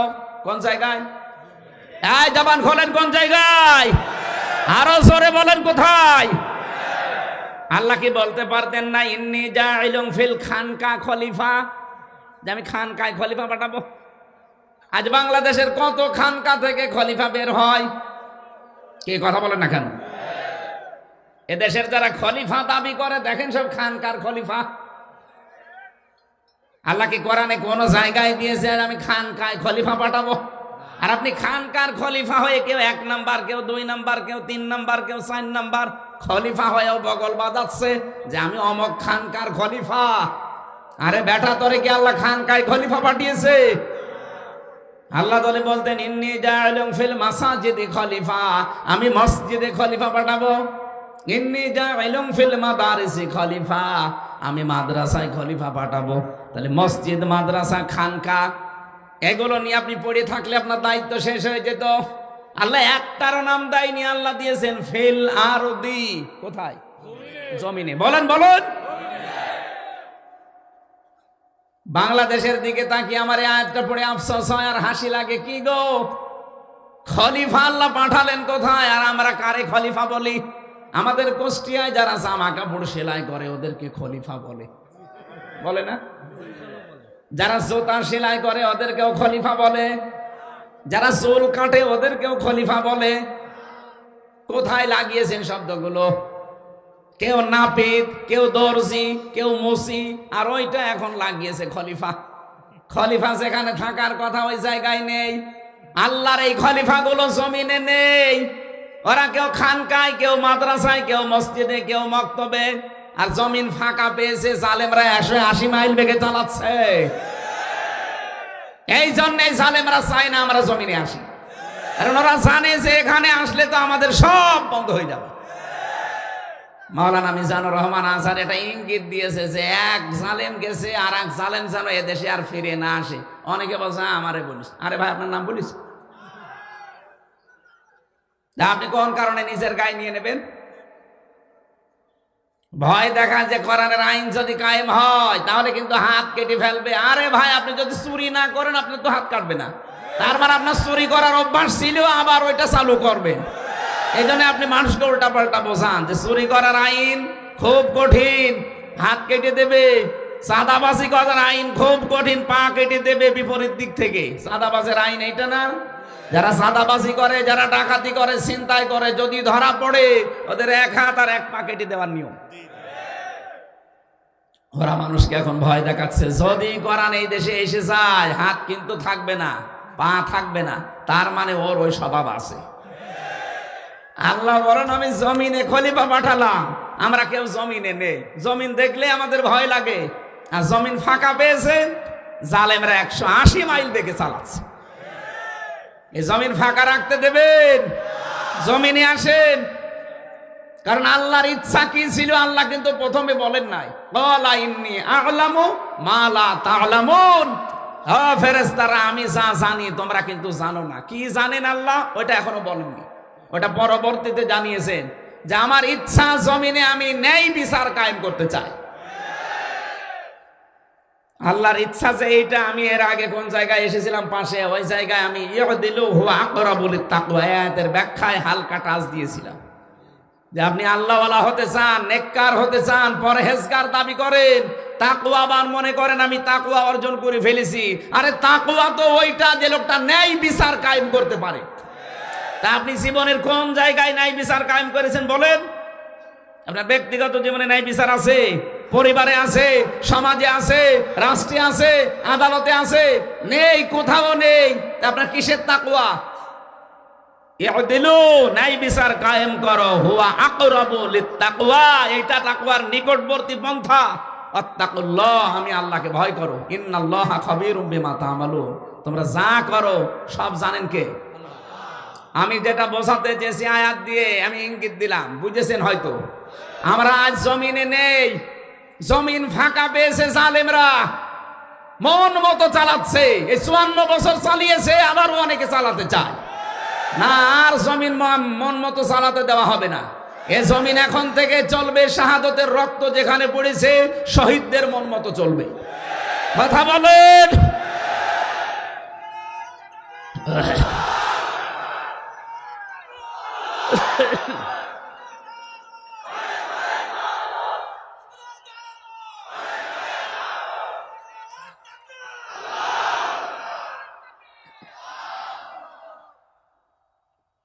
এই রাগ হয়ে গেল? এই আয়াত আপনি কোরআন থেকে বাদ দিয়ে দেবেন। যারা তাফসীর পড়তে পারে নিয়ে আসেন। ওতিনা মিন কুল্লি শাই, আমাকে আল্লাহ অনেক নিয়ামত দিয়েছেন। এই নিয়ামতের 27টা বর্ণনা আমি তাফসীরে হাক্কানিতে পড়েছি। 2 নম্বর নিয়ামতের বর্ণনা হচ্ছে রাষ্ট্রীয় ক্ষমতা। আল্লাহ আমাকে রাষ্ট্রীয় ক্ষমতা দিয়েছে। নবীরা যদি এই ক্ষমতা চালাতে পারে, নবীর ওয়ারিস যারা, তারা চালাবে না মানে? আপনি আন্দাজে ধর্ম ব্যবসায়ী বলবেন, আপনি তো বড় ব্যবসায়ী। আপনি রাজনীতির নামে ব্যবসা করে দেশটাকে লুটে পুটে খেতে চান। সে চশমা এখন আর নেই। 5 তারিখের আগে ছিল চশমা, এখন খুলে চলে গেছে। এখন জাতি দেখতে পাচ্ছে দেশের সর্বনাশকারী কারা। গোয়েন্দা বিভাগের খবর রাখেন। আমি সর্বোচ্চ পর্যায়ে যারা দায়িত্বে আছে কথা বলি মাঝে মাঝে, বলে হামজা ভাই আমরা শুধু নখদর্পণে রেখেছি। অনেকে মনে করছে আমি নারায়ণগঞ্জে বন্দরে রাত 12টার পরে চাঁদা চাইলাম, জানলো কি করে? আরে ভাই, রাত 12টার পর সেদিন গাইবান্ধা এক জজের কাছে আপনি 50 লাখ টাকা চাঁদা দাবি করেছেন। বলছে ওখানে চাঁদা চাইলাম রাতের বেলা, কে জানলো গো? আপনি রাতে চাঁদা চাওয়ার কথা বলেন, পায়খানায় বসে বসে কি করেন ওইটা ওরা দেখতে পায়। ওদের কাছে এমন মেশিন আছে, আমি নিজে দেখেছি। সারা বাংলাদেশ ওদের একেবারে হাতের মুঠায়। ওরা শুধু দেখতেছে কে কি করে। এ দেশটা আসলেই কারা ভালোবাসে ওরা কিন্তু দেখতেছে। কয় মাস দেখেছে, আর কিছুদিন দেখবে। এই জন্য আচরণ ঠিক করেন। অনেকে একটা মজলুম দলের উপরে একটা বদনাম দেওয়ার জন্য অনেকেই কিন্তু পেছন দরজা দিয়ে চেষ্টা চালাচ্ছে। বাংলাদেশ জাতীয়তাবাদী দল একটা মজলুম দল। এই 15.5 বছর ওরা কি অত্যাচার হয়েছে, অত্যাচারিত হয়েছে আমি নিজে দেখেছি। আমার কাছে ছিল এক একজনের নামে 313টা মামলা, 565টা মামলা। আপনি কি করেছেন? এখন যারা চাঁদাবাজির নাম নিয়ে এই যে দলের বদনাম করেন, এই দলটা প্রতিষ্ঠিত যে লোকটা করেছিল সেই লোকটার নামে কাবা শরীফে পর্যন্ত দোয়া হচ্ছে। আমি মসজিদে নামিয়ে মায় তার নামে দোয়া শুনেছি। শহীদ প্রেসিডেন্ট জিয়াউর রহমান একেবারে সরাসরি লক্ষ লক্ষ হাজিদের তিনি নিম গাছ লাগিয়ে ছায়ার ব্যবস্থা করে দিয়েছে। এমন একটা জায়গায় কাজটা করেছে যেটা আরাফাতের ময়দান। ওখানে দোয়া করলে দোয়া কবুল হয়। আমি তো নিজেও কয়েকবার ছিলাম। লক্ষ লক্ষ মানুষ ওখানে ওই গাছের নিচে ছায়া পায়, যেমন বিশাল গরম তাপ। ওখানে একটু ছায়া পেলে মনে হয় যে আমি জান্নাতে আছি। যারা গেছে জিজ্ঞাসা করেন কি সুন্দর জায়গা। এই নিম গাছের নামই দিয়েছে জিয়া ট্রি, জিয়া গাছ দিয়েছে তারা। অন্যান্য মানুষের যারা অন্য দেশ থেকে আসে তারা তো এই জিয়া কি চেনে না। এই নিম গাছের নিচে তারা যখন বসে দোয়া করে, আল্লাহ এই যে এই কাজটা যে করেছে তারে তুমি মাফ করে দাও, তাদের ভাষা আমাদের ভাষায় লক্ষ লক্ষ মানুষ দোয়া করছে। বললাম না মসজিদে নামিমায় আমি নিজে তার নামে দোয়া শুনেছি 16 সালে। ইমাম সাহেব তার নাম ধরে দোয়া করেছে যে আরাফাতের ময়দানে, মানে বাংলা অর্থ এইটা, আরাফাতের ময়দানে এই ছায়ার ব্যবস্থা তোমার যে বান্দা করে দিয়েছে, আল্লাহ তুমি তাকে জান্নাতের ছায়া দিও। আর তার নাম করে আপনি চাঁদাবাজি করবেন, তার দলের নামের বদনাম করবেন, আপনার মতো জাহান্নামের কীট আর এই কোলাঙ্গার মানুষও দলে দরকার নেই। আশা করছি এক ইঙ্গিতটা বুঝেছেন। আপনি থামবেন হয় না পদত্যাগ করবেন। কোন মজলুম দলের বদনাম আমরা হতে দেব না। আমি নিজে যেহেতু মজলুম, আমি জানি যে এর দুঃখটা কি। ইসলাম যতদিন এই দেশে সত্যি রাষ্ট্রীয় ক্ষমতায় না আসবে, কাঙ্ক্ষিত মানের শান্তি, স্বস্তি, নিরাপত্তা কিচ্ছু পাবেন না। যা উপরে পরে দেখবেন এগুলো সব মেকি। আল্লাহ পাক বলেন, ইন্না হাযা লাহুয়াল ফাদলুল মুবিন। সুলাইমান নবী শেষে ঘোষণা দিলেন দুনিয়ার মানুষকে, ওই দুনিয়ার মানুষেরা শোনো, এটা কিন্তু আল্লাহর পক্ষ থেকে একটা অনুগ্রহ। এটা কি? আরো জোরে বলেন কি? এবার আমি কয়েকটা শিক্ষা নিয়ে আসছি সামনের আয়াত থেকে। وحشر لسليمان جنوده من الجن والإنس والطير فهم يوزعون। হযরত সুলাইমান হাজির করলেন, সমবেত করলেন তার যত সৈন্য বাহিনী আছে, যেহেতু সবার ভাষা আল্লাহ তাকে বোঝার তৌফিক দিয়েছিলেন। যত পঙ্খিকুল আছে, সৃষ্টি জগতের ভাষা তিনি বুঝতেন। মানুষ, জিন এবং পাখিদেরকে কাতারে কাতারবদ্ধ করলেন। কোন জায়গায় যদি যাবেন বলে ইরাদা করেছেন, এদেশের একজন মন্ত্রী, এমপি, সে যদি কোনো জায়গায় যায়, তার আগে পরে কত চেলাচামনটা থাকে না বলেন? আর উনি তো তামাম দুনিয়ার বাদশাহ। উনি যাচ্ছেন যখনই দিন বাহিনী সামনে নিয়ে, মানুষের বাহিনী একটা, জিনদের বাহিনী একটা, পশু পাখির বাহিনী একটা, সারিবদ্ধ হয়ে নিয়ে যাচ্ছেন। হাত্তা ইদা তাও আলা ওয়াদিন নামলি ক্বালাত নামলাতু ইয়া আইয়ুহান নামলু দুখুলু মাসাকিনাকুম লা ইয়াহতিমান্নাকুম সুলাইমানু ওয়া হুম লা ইয়াশউরুন। একটু তাকান এদিকে। হযরত সুলাইমান যখন বহর নিয়ে বের হলেন, তিনি একটা রাস্তার পাশ দিয়ে যাবার সময় দেখলেন রাস্তার পাশে পিপিলিকা, এই যে সূরার নাম যেটা পিপিলিকা সূরা, পিঁপড়া, একটা কালো মাথা মোটা পিঁপড়া তিনি লক্ষ্য করলেন এই সিংহাসন থেকে। এই পিঁপড়াটা তার যাদের আশপাশে আছে তার অনুগত জাতিকে ডাক দিয়ে বলছে, এ পিপিলিকারা, সুলাইমান আসতেছে দলবল নিয়ে, অসতর্কতা বশত হয়তো পিষে ফেলতে পারে, তাড়াতাড়ি তোমরা ঘরে প্রবেশ করো। এখান থেকে মুফাসসিরিন ইকরাম শিক্ষা বের করেছেন, এই যারা নেতৃত্ব দেবে জাতির, এই মানুষগুলোকে জাতিকে মাঝে মাঝে সতর্ক করা লাগবে। আর আমাদেরকে আপনারা কি করেন? এদেশের যারাই নেতৃত্ব দিলে এই 54 বছর জাতিকে সেখানে সতর্ক করা তো দূরের কথা, জাতিকে আরো ধ্বংস করার জন্য ঠেলে দেয়। আপনি রাখেন তারাই রাজনীতি করে, যারাই নেতা হয়, সবগুলোর আকীদা কাজ কারবার আমরা একই দেখি। এরা শুধু নিজের আখের গোছানোর চিন্তায় থাকে। একবার এমপি হয়ে যেতে পারলে সারা জীবন আর কিচ্ছু করা লাগে না, এমনকি 14 বংশ আর কিছু করা লাগে না, এমন মানুষ এই দেশে ছিল না বলেন? আর আপনারা আন্দাজে দোষ দেন আমাদের উপরে। মাওলানা মতিউর রহমান নিজামের দিকে তাকান, এমপি ছিল, মন্ত্রী ছিল, এখনো পর্যন্ত পরশুদিন ছিলাম তার বাড়িতে, উপরে টিন, নিচে চাটাইয়ের বেড়া, আর একদিকে সামনে মাটির দেওয়াল। বাংলাদেশে একটা মন্ত্রী এখন দেখান তো, এই 15.5 বছর যারা মন্ত্রী ছিল, যে তার বাড়ি দেওয়াল মাটির, উপরে টিন দেখান। 5.5 বছরের ভেতরে 4 আনার দুর্নীতি খুঁজে পাওয়া যায়নি। আপনি আল্লাহর ওলি খোঁজার জন্য চলে যাচ্ছেন সেই চট্টগ্রামে। কিসের আল্লাহর ওলি? আল্লাহর ওলি তো এইটা যার কাছে কোটি কোটি টাকার পরও 4 আনা পয়সা দিকে হয় না। আল্লাহর অলি খুঁজতে যাবে।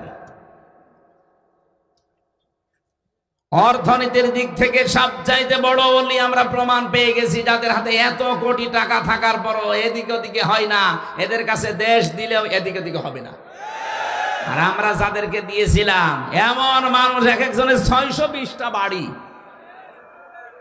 আর আল্লাহর আলী যাওয়ার সময় কি করেছে দেখেছেন?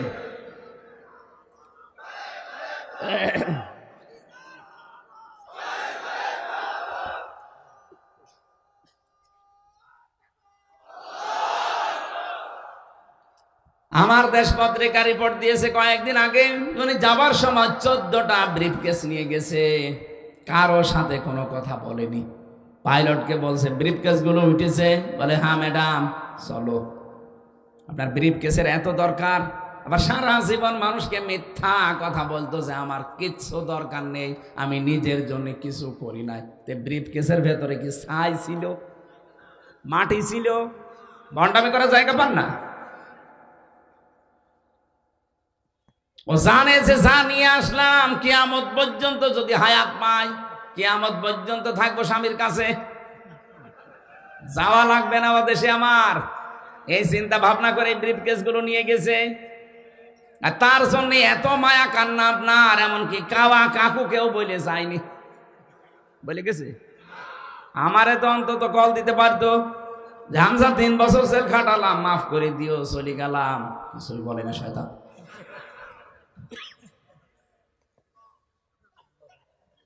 জাতির নেতৃত্ব যারা দেবে, জাতিকে এরা সতর্ক করবে, বাঁচাবে। দরতে দরকার হয় ঢোকো, ওই দল আন্দাজে কিছু করে ফেলতে পারে, তোমাদের পিষে ফেলতে পারে অজ্ঞাত সারে। কত অজ্ঞাত সার ধ্বংস করার জন্য জাতিকে বিভিন্ন জাল পেতে রেখেছে। এই যে এনজিও, এই কথা বলে না কেন? 14টা এনজিও কাজ করছে বাংলাদেশে মানুষের ইমান ধ্বংস করার জন্য। আজ জাতির সত্ত্বী নেতৃত্ব যারা দেওয়ার যোগ্য, তারা কিন্তু একেবারে জীবন দিয়ে হলেও পাহারা দিচ্ছে। ইসলামী শিক্ষা বাস্তবায়নের জন্য শহীদ আব্দুল মালিক জীবন দিয়ে গেছে, তারপরও মাথা নত করে নাই। আপনি কি করেন? জাতিকে সতর্ক করার জন্য একটা ডাক দিতে পারেন না? আমরা তো 24 ঘন্টা এই ডাকের উপরে আছি। ফাইম্মা ইয়াতিয়ান্নাকুম মিন্নি হুদা ফামান তাবিয়া হুদায়া ফালা খাউফুন আলাইহিম ওয়ালা হুম ইয়াহজানুন। আল্লাহর পক্ষ থেকে যা বাণী আল্লাহ পাঠিয়েছেন, গ্যারান্টি দিয়েছেন আল্লাহ, এটা হেদায়েত, অনুসরণ করো, কোনো ভয় নেই, কোনো চিন্তা নেই। সারা পৃথিবী একদিকে হয়ে যাক, এই ঈমান নিয়ে বসবাস করা লাগবে। সারা দুনিয়া যদি ক্ষতি করতে চায়, আল্লাহর ইচ্ছা না থাকলে একটা পশম খাড়া করতে পারবেন না। এটার নাম ঈমান। এটার নাম কি? আমরা তো এই বিশ্বাসে এগিয়ে যেতে চাই। বরিশালবাসী একটা পিপিলিকার কাছ থেকে আমরা শিক্ষাটা নিতে পারলাম না। হযরতে সুলাইমান কথাগুলো শোনার পরে বহর থামিয়ে দিলেন, ডাক দিয়ে বললেন দাঁড়াও। ফাতাবাসসামা যাহিকাম মিন কাওলিহা ওয়া ক্বালা রাব্বি আউযি'নি আন আশকুরা নি'মাতাকাল্লাতী আন'আমতা আলাইয়া ওয়া আলা ওয়ালিদাইয়া ইলা আখির আয়াত। তিনি মিষ্টি হাসলেন, হেঁটে ওটা তুলে নিলেন।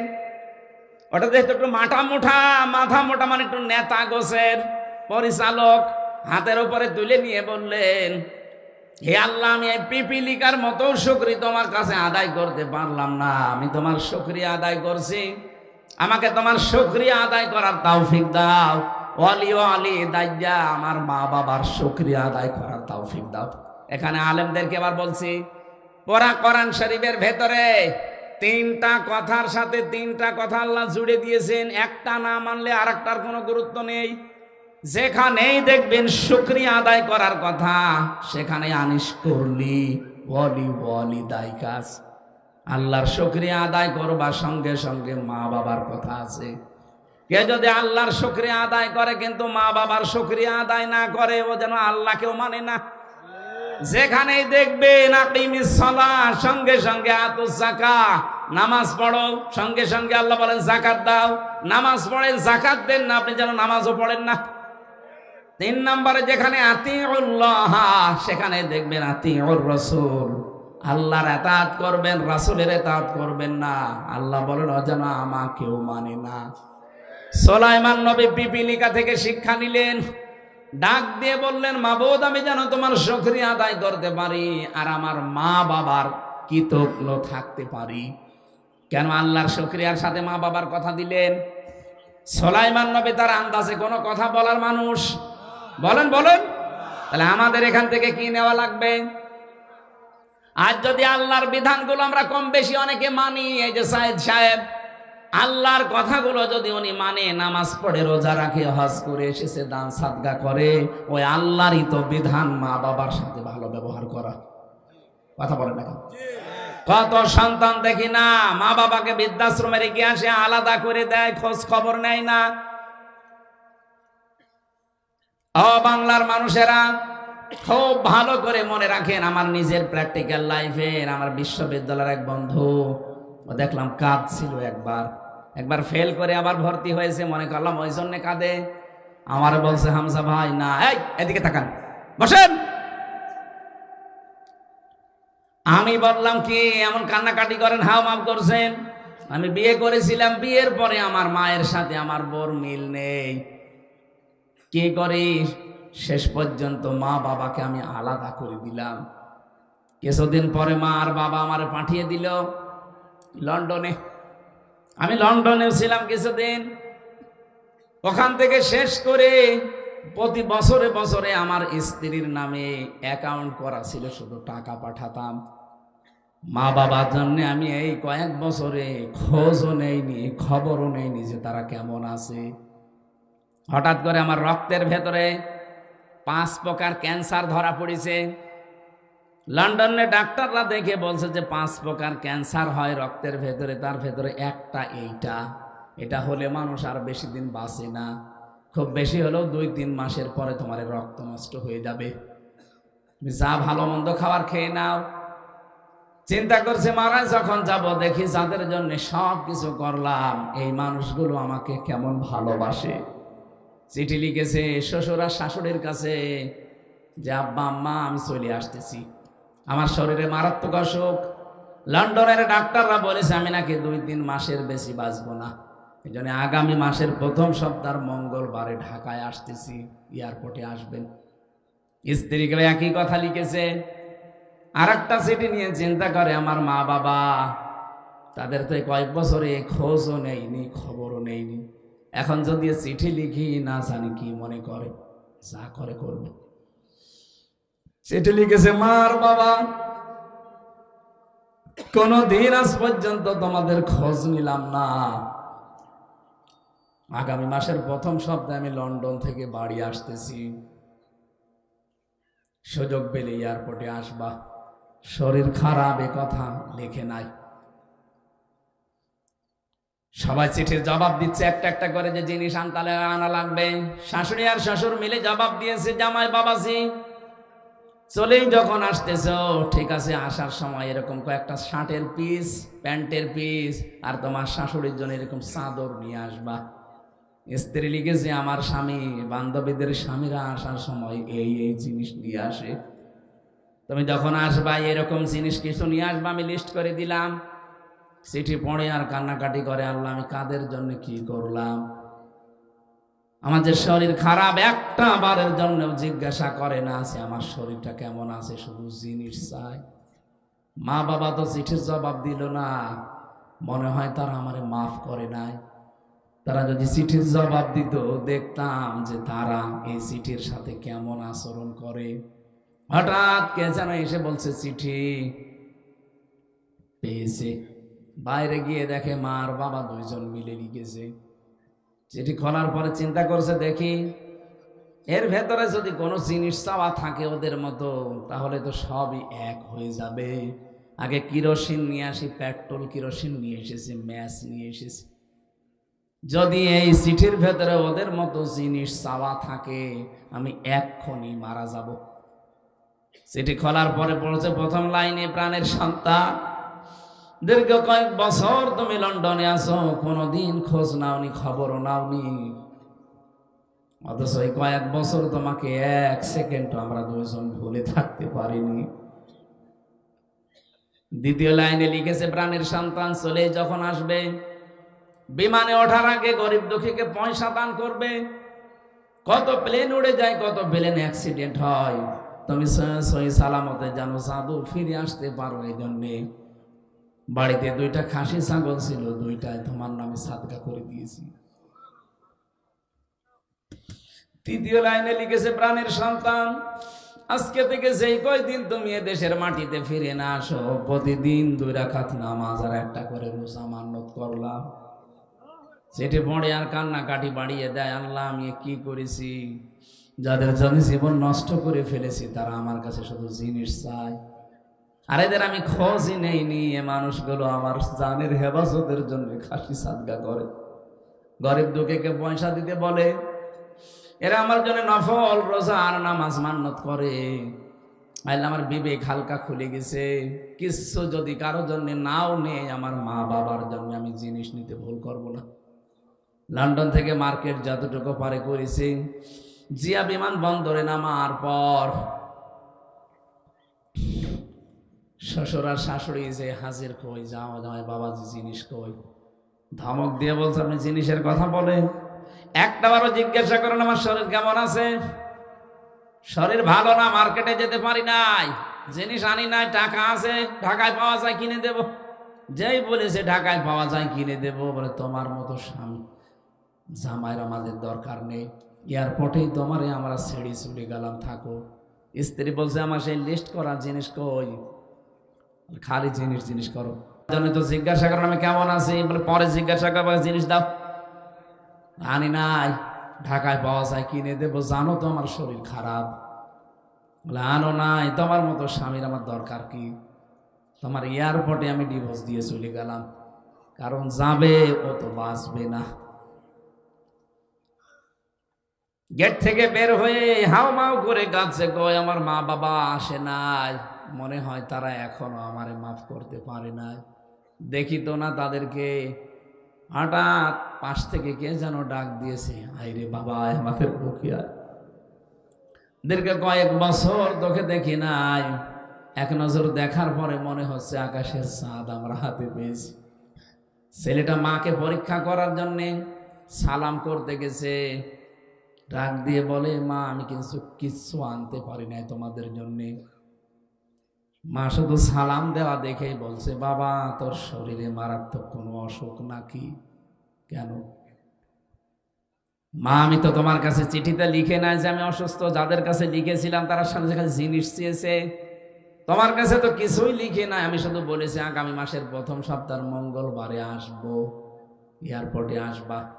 কই তুমি তো শিক্ষিতাও না, তুমি তো জ্ঞানী মানুষ না, কিভাবে বুঝলে? তুমি তো চিকিৎসকও না। মা ডাক দিয়ে বলে, সন্তান 10টি মাস এই পেটের ভেতরে আমি তরমুজের মতো বহন করেছিলাম, 2 বছর পর্যন্ত তোরে আমি দুধ খাওয়িয়েছি, 22-23 বছর পর্যন্ত তোর পেছনে আমি শ্রম দিয়েছি বিনা স্বার্থে, এতদিন পর্যন্ত তোর সব আমার নখ দর্পণে ছিল, আমি কি জানবো না তোর শরীরের অবস্থা কি? আমি টের পেয়েছি, সত্যি করে বল তোর কি হয়েছে। ছেলেটা মায়ের পা জড়িয়ে বলছে, মা সত্যি আমি আর কিছু লুকাবো না, অবশ্যই আমার শরীরে এমন একটা মারাত্মক অসুখ, ডাক্তার আমারে ফেরত দিয়েছে, আমি আর বাঁচবো না। মা যা করেছি আজকেই তুমি আমারে আজকেই মাফ করে দাও। বন্ধু বলছিল, দেখলাম সেজদায় পড়ে গেল মা আর বাবা দুইজনেই, ডাক দিয়ে বলে মাবুদ আমাদের এই হায়াত আমরা দিয়ে দিলাম, আমাদের সন্তানটাকে অন্তত তুমি বাঁচিয়ে রাখো। নবীজি জানিয়েছেন মা আর বাবা যদি মন থেকে কিছু বলে ওটা সঙ্গে সঙ্গে আরো সে পৌঁছিয়ে যায়। মা আর বাবার দোয়া ওই দিন আল্লাহ কবুল করে কুদরতের দাওয়া পান করিয়ে চিরদিনের জন্য আমার ওই বন্ধুকে আল্লাহ সুস্থ করে দিয়েছে। এই হচ্ছে মা বাবা, আর ওগুলো দুনিয়ার মানুষ। পৃথিবীর কারো দিকে তাকিয়ে এরকম মহান সম্পর্ক আমরা যেন নষ্ট করে না ফেলি। আপনি যত ইবাদত বন্দেগী করেন, জায়েজ কোন কথা মা বাবার যদি না মানেন, তাদের শুকরিয়া আদায় না করেন, আপনি যেন আল্লাহকেও মানেননি। এই জন্য সুলাইমান নবী এখন নবী, তিনি আল্লাহর শুকরিয়া আদায় করার পাশাপাশি মা আর বাবার নাম নিয়েছিলেন। আমরা যারা সন্তান আছি মা বাবা যাদের আছে অবশ্যই এদিকে আমাদের খেয়াল রাখা লাগবে। আপনি আকাশ পরিমাণ ইবাদত বন্দেগী দিয়ে কি করবেন? আপনার মা বাবা যদি সন্তুষ্ট না থাকে আপনার প্রতি, জায়েজ পন্থায়। এরপরে তিনি বলেছিলেন তার দাহ, হে আল্লাহ আমি তোমার সন্তুষ্টি চাই। আল্লাহ রাব্বুল আলামিনকে সন্তুষ্ট করার জন্য আল্লাহ যে ইবাদত দিয়েছেন তার মাধ্যম, আমরা যেন তার ইবাদতের মাধ্যমে তাকে সন্তুষ্ট করতে পারি। ও বাংলার মুসলমানের এখান থেকে একটা শিক্ষা বের হয়, তার দহ। এই তার দহ শব্দের ব্যাখ্যায় আমি পড়েছি আল্লাহকে রাজি করার একটাই পদ্ধতি আছে, সেটা ইবাদত। কোন মানুষ যদি ইবাদত করতে চায় তার প্রথম শর্ত হচ্ছে তার ঈমান আনা লাগবে। কথা বলে না? ঈমান আনার আগে আর একটা শর্ত পূরণ করা লাগবে, সেটা হচ্ছে তাগুত বর্জন করা। এখানে আমরা বহু মানুষ বসে আছি, দেখতে মনে হচ্ছে যে অনেক ভালো মানুষ দেখতে মনে হচ্ছে, কিন্তু ঈমান এনেছি তাগুত ছেড়ে না দিয়ে। আপনি যদি তাগুত ছেড়ে না দিয়ে ঈমান আনেন আপনার ঈমান কিন্তু টিকবে না।